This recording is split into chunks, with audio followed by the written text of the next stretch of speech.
दोस्तों, कैसे हैं आप लोग। उम्मीद है सभी अच्छे होंगे। जैसा कि आप लोग जानते हैं, ये वीडियो है हमारा हिंदी मेजर 19 का। इसका टॉपिक है भारतीय साहित्य एवं संस्कृत साहित्य। तो चलिए क्वेश्चन की ओर चलते हैं। संस्कृत साहित्य का सबसे प्राचीन ग्रंथ कौन सा है? आंसर है ऋग्वेद। अगला क्वेश्चन है, कालिदास को भारत का शेक्सपियर क्यों कहा जाता है? तो कालिदास को भाषा, सौंदर्य, नाटक, काव्य निपुणता और मानवीय भावों का सार्वभौमिक चित्रण के कारण भारत का शेक्सपियर कहते हैं। ठीक है, चलिए अगला क्वेश्चन चलते हैं। रीतिकाल की 3 धाराएं कौन सी हैं? इसका आंसर देखते हैं। रीतिकाल की 3 धाराएं हैं रीतिबद्ध, रीतिसिद्ध और रीतिमुक्त। ये सभी तो आप लोग पढ़े ही होंगे। चलिए अगला क्वेश्चन देखते हैं। गागर में सागर उक्ति किस कवि से जुड़ी हुई है? तो गागर में सागर उक्ति कबीरदास से जुड़ी हुई है। अगला क्वेश्चन देखते हैं। पंचतंत्र के रचयिता कौन है और इनका उद्देश्य क्या है?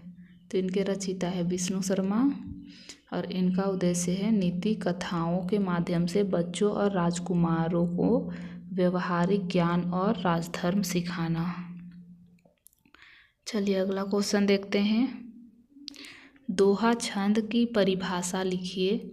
दोहा एक सममात्रिक छंद है जिसमें 24 मात्राएं होती है, 13 से 11 क्रम में 2 चरणों में विभक्त हैं। इसे आप लोग याद कर लीजिएगा। अगले क्वेश्चन की ओर चलते हैं। संस्कृत साहित्य में रूपक के 4 भेद लिखिए। तो इनके रूपक अलंकार के 4 भेद हैं, देखते हैं। चलिए, पहला है सादृश्य रूपक, दूसरा है परंपरित रूपक, तीसरा है परिणाम रूपक, चौथा है अभेद रूपक। अगला क्वेश्चन की ओर बढ़ते हैं। आधुनिक हिंदी साहित्य का जनक किसे माना जाता है? तो आधुनिक हिंदी साहित्य के जनक भारतेंदु हरिश्चंद्र को माना जाता है। चलिए अगला क्वेश्चन देखते हैं।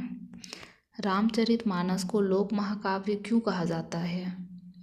रामचरितमानस को लोक महाकाव्य इसलिए कहा जाता है क्योंकि यह संस्कृत के महाकाव्य की भव्यता को लोकभाषा अवधि में उतारकर जन सामान्य तक पहुंचाता है। इसकी भाषा सरल, सहज और मुहावरेदार है, जो ग्रामीण से लेकर शहरी जनता तक के हृदय में सीधे बैठती है।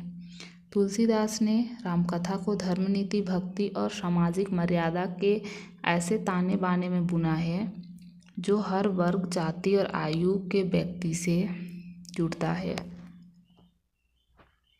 इसका पाठ, गायन और रामलीला के रूप में मंचन आज भी लोक संस्कृति का अभिन्न हिस्सा है, जिससे यह पंडितों के साथ साथ आम जनता का भी काव्य बन गया है।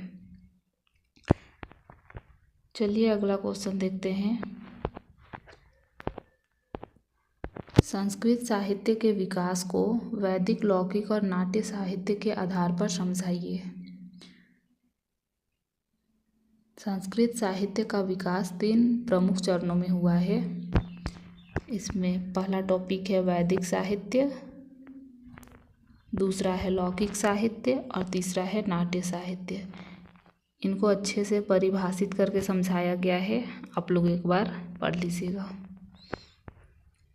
अगला क्वेश्चन है, छायावादी काव्य की प्रमुख प्रवृत्तियाँ क्या थी?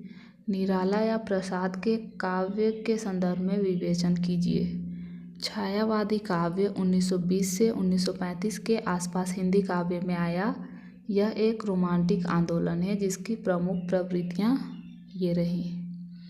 पहला है व्यक्तिवाद और भाव प्रधानता, दूसरा पॉइंट है रहस्यवाद और सौंदर्य बोध, तीसरा पॉइंट है प्रतीक और बिंब योजना, अगला है भाषा और छंद में लचीलापन। ये सभी हैं और परिभाषाएं भी दी गई हैं इनके बारे में, आप लोग देख लीजिएगा। अगला चलते हैं, प्रसाद के काव्य में इनके संदर्भ में विवेचन किया गया है, ये सभी दिया हुआ है, आप लोग देख लीजिएगा एक बार। हम आगे बढ़ते हैं अगले क्वेश्चन की ओर। संस्कृत साहित्य में ध्वनि सिद्धांत का क्या महत्व है? आनंद वर्धन के योगदान पर टिप्पणी कीजिए। यहाँ इनके योगदान के बारे में बताया गया है, जिसे आप लोग एक बार देख लीजिएगा। चलिए अगला क्वेश्चन देखते हैं। रीतिकालीन ब्रजभाषा की शक्ति और सीमा का विवेचन कीजिए।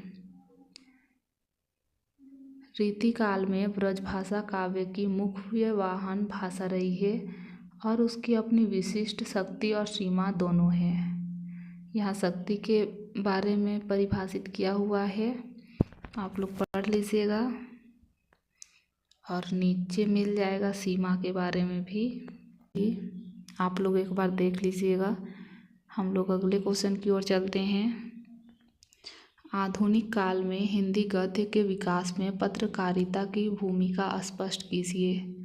आधुनिक काल में हिंदी गद्य के विकास में पत्रकारिता ने भाषा, शैली और विषय वस्तु तीनों स्तरों पर निर्णायक भूमिका निभाई। पहला है, खड़ी बोली को साहित्य माध्यम बनाया। दूसरा, नए गद्य रूपों का विकास हुआ। तीसरा, सामाजिक और राष्ट्रीय चेतना का विस्तार हुआ। ये पॉइंट हैं और परिभाषाएं दी गई है, आप लोग पढ़ लीजिएगा।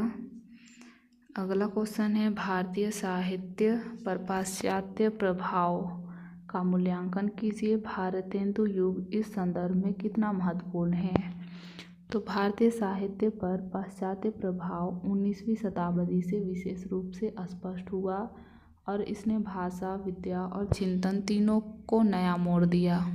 पाश्चात्य प्रभाव का मूल्यांकन दिया गया है, इसे देख लीजिएगा एक बार। आगे भारतेंदु युग का महत्व दिया गया है, जिसे आप लोग देख लीजिएगा।